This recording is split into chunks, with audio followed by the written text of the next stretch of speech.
Bring back Fahmidul. I am Fahmidul. Long march to Bafufe. We want justice. শিকড়ের টানে শিখরে উঠতে দেশ মাতৃকার রং গায়ে মেখে খেলতে এসেও না পারার আক্ষেপ। বিস্ময় বালক ফাহমিদুলকে বাদ দেওয়ার ইস্যুতে এমনই স্লোগানে উত্তাল মতিঝিল, শাহবাগ, রাজু ভাস্কর্য। একজন ফুটবলারকে দলে পেতে এমন আন্দোলন শেষবার কে দেখেছে কবে? হামজার গৌরবান্বিত জয়নিংয়ের আনন্দে পানি ঢেলে দিয়েছে ফাহমিদুলের না থাকা। দফা এক, দাবি এক। হামজা চৌধুরীর বাংলায় বৈষম্যের ঠাঁই নাই।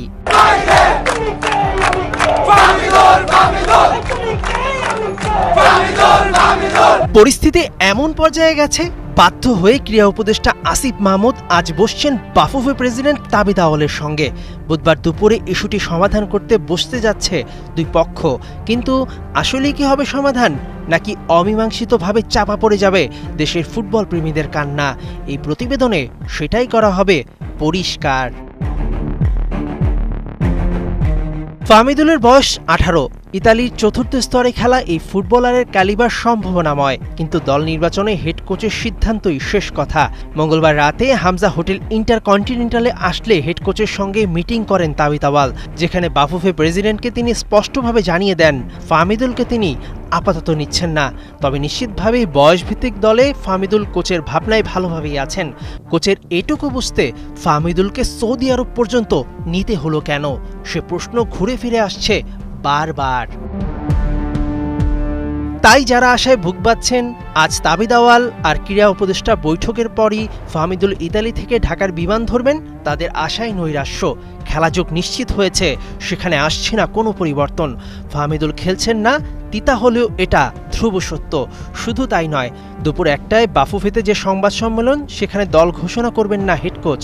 প্রশ্নবাণ এড়াতেই কৌশলে তাবিদ আউয়ালের সঙ্গে ক্রীড়া উপদেষ্টার মিটিংয়ের পর বাফুফের ফেসবুক পেজে জানিয়ে দিতে পারে 25 মার্চ ভারতের বিপক্ষে ম্যাচের চূড়ান্ত স্কোয়াড।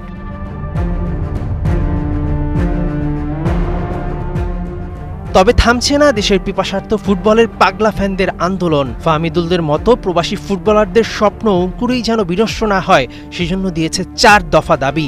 মানা না হলে হোটেল থেকে টিম বাস আটকে দেয়া পর্যন্ত হুঁশিয়ারি। ব্রাজিল বিশ্বকাপ দলে রোমারিওকে ফেরানোর জন্য প্রেসিডেন্টের কাছ পর্যন্ত গিয়েছিল ভক্তরা। বাংলাদেশেও ফুটবলে কারো জন্য এমনটা হচ্ছে, এটা ফুটবলের নবজাগরণেরই বহিঃপ্রকাশ। ফাহমিদুলরা একদিন এখান থেকেই অনুপ্রেরণা নিয়ে দেশ কাঁপাবেন, কেননা 18 বছর বয়সটা যে হার না মানার। মেহেদী নাইম, 71।